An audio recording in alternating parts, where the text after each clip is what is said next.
मंत्री होगा। इससे पहले रविवार को मोदी सरकार 3.0 का भव्य शपथ समारोह भी हुआ। प्रधानमंत्री मोदी के शपथ समारोह में कई विदेशी मेहमान आए थे। और पीएम मोदी का तीसरा शपथ समारोह सबसे लंबा रहा। पीएम मोदी समेत 72 लोगों ने मंत्री पद की शपथ ली। इसमें 30 कैबिनेट मंत्री, 5 स्वतंत्र प्रभार राज्य मंत्री और 36 राज्य मंत्रियों ने शपथ ली है। मोदी सरकार 3.0 में इस बार 6 पूर्व मुख्यमंत्रियों को भी जगह दी गई है, जिसमें राजनाथ सिंह तीसरी बार कैबिनेट मंत्री बने हैं। शिवराज सिंह चौहान और मनोहर लाल खट्टर पहली बार मंत्री बने हैं। वहीं सर्बानंद सोनोवाल को भी मंत्री बनाया गया है। इसके साथ ही बीजेपी के साथ ही हम पार्टी के मुखिया जितिन राम मांझी और जेडीएस नेता एचडी कुमारस्वामी को भी कैबिनेट में जगह दी गई है। पीएम मोदी ने अपनी कैबिनेट में अब की बार सभी साथियों को जगह दी है।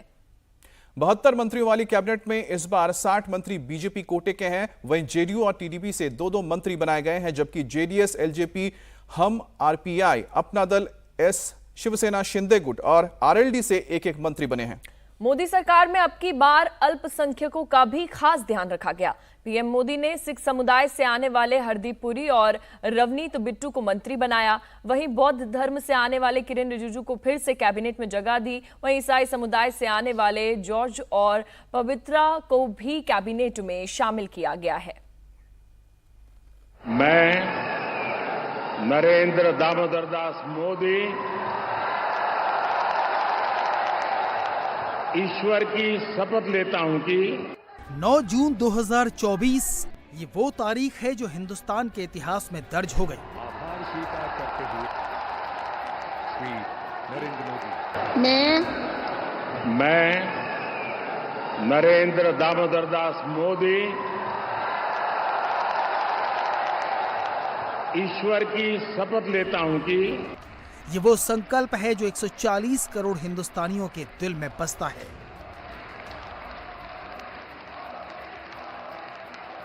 नरेंद्र मोदी ने वो कर दिखाया जिसे करना इतिहास लिखने से कम नहीं है। मैं नरेंद्र दामोदर दास मोदी ईश्वर की शपथ लेता हूं कि मैं विधि द्वारा स्थापित भारत के संविधान के प्रति सच्ची श्रद्धा और निष्ठा रखूंगा। मैं भारत की प्रभुता और अखंडता अक्षुण्ण रखूंगा। मैं संघ के प्रधानमंत्री के रूप में अपने कर्तव्यों का श्रद्धापूर्वक और शुद्ध अंतःकरण से निर्वहन करूंगा तथा मैं भय या पक्षपात, अनुराग या द्वेष के बिना सभी प्रकार के लोगों के प्रति संविधान और विधि के अनुसार न्याय करूंगा।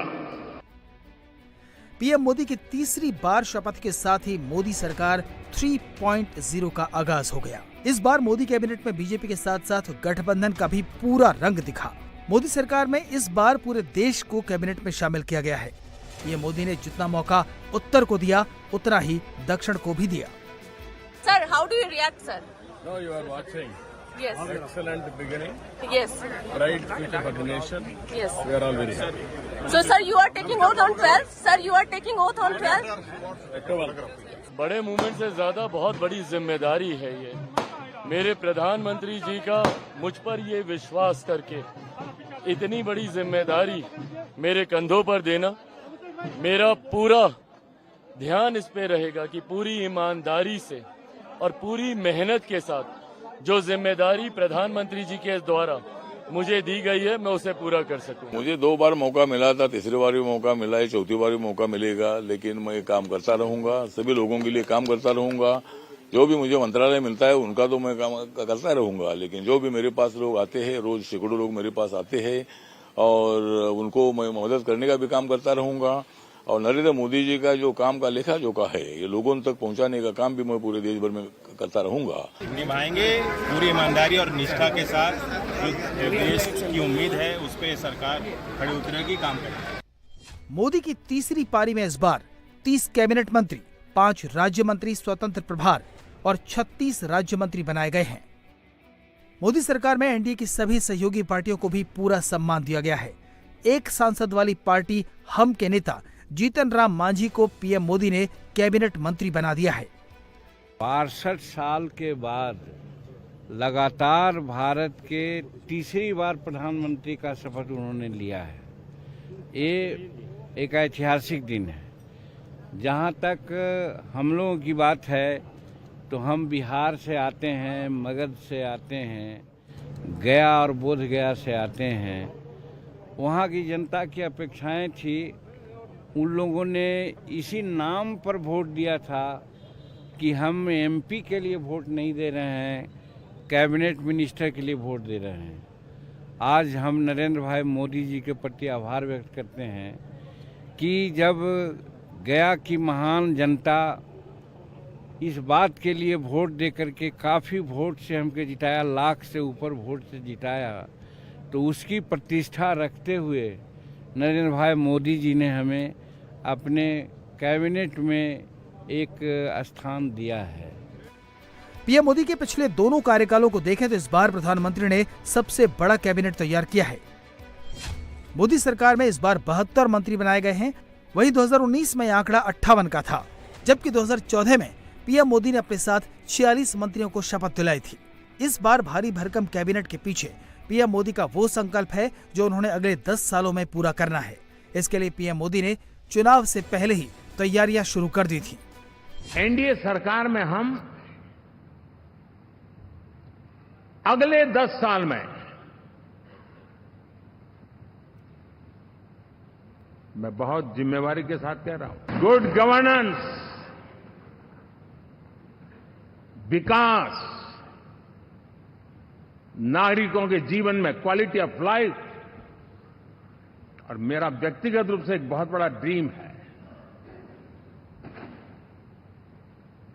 मैं लोकतंत्र की समृद्धि को जब सोचता हूं तो मैं चाहता हूं कि सामान्य मानवीय के जीवन में से, और खास करके मध्यम वर्ग, उच्च मध्यम वर्ग, उनके जीवन में से सरकार की दखल जितनी कम हो उतनी लोकतंत्र की मजबूती है। पीएम ने मार्च में ही तमाम विभागों के सचिवों की बैठक ली। पीएम ने ग्रोथ और रिफॉर्म पर नए आइडियाज मांगे थे। 4 बड़े अफसर मंत्रालय से कोऑर्डिनेशन में लगाए गए। बीजेपी मैनिफेस्टो में मोदी की गारंटी पर ज्यादा जोर दिया गया। मैनिफेस्टो में मोदी की 24 गारंटियां दी गई हैं। नई सरकार के लिए मोदी की गारंटी टॉप प्रायोरिटी रहेगी। अच्छी बात है, देश में नरेंद्र मोदी के नेतृत्व में गैर कांग्रेसी सरकार ने हैट्रिक लगाया है। ये मोदी जी के काम को बताता है और भारत को विकसित भारत बनाना है। मोदी सरकार में इस बार पीएम मोदी का काम वैसा ही होने वाला है जैसा पिछले 2 कार्यकाल में हुआ था। पीएम मोदी ने सरकार में टॉप मंत्री उन चेहरों को बनाया है जो उनके सबसे ज्यादा भरोसेमंद हैं। मोदी सरकार में इस बार कुछ नए चेहरों को भी मौका दिया गया है। बीजेपी अध्यक्ष जेपी नड्डा 5 साल बाद कैबिनेट में लौटे हैं, जबकि मध्य प्रदेश के पूर्व मुख्यमंत्री शिवराज सिंह चौहान पहली बार केंद्र सरकार में मंत्री बनाए गए हैं। वहीं हरियाणा के पूर्व मुख्यमंत्री मनोहर लाल खट्टर मोदी कैबिनेट में नए चेहरे हैं। इसके साथ साथ मोदी कैबिनेट में 18 सीनियर नेता